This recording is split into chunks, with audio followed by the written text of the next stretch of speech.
IRENGBAM, 18 years old, 183, India, 18 yaşında bir çocuk. Welcome our komşu from Bulgaria. Welcome our...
India.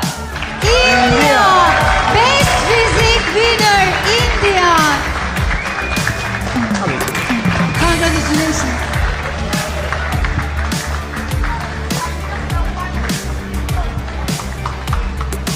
Evet, kendisini tebrik ediyoruz. Meral Kaplan ödülünü takdim ediyor yarışmacımızın.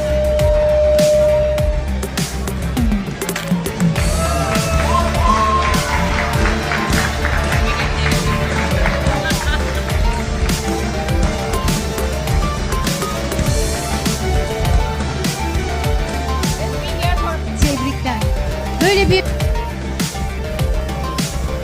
The best face from the male models is coming the second time from India.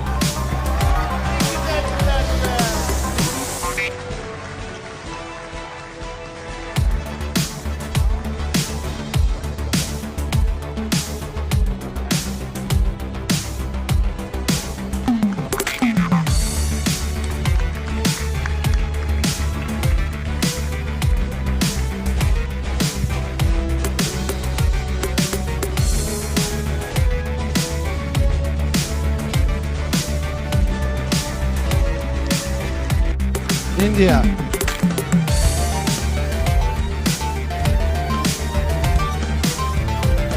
Okay, my lovely guests. Şimdi sevgili misafirler, arkada kalan yarışmacılarımızı maalesef backstage'den göndermemiz.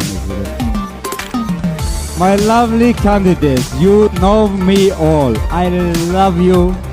You are the winner of my heart. Siz kalbimizde hepiniz bir numarasınız ama maalesef her zaman bir yanlış.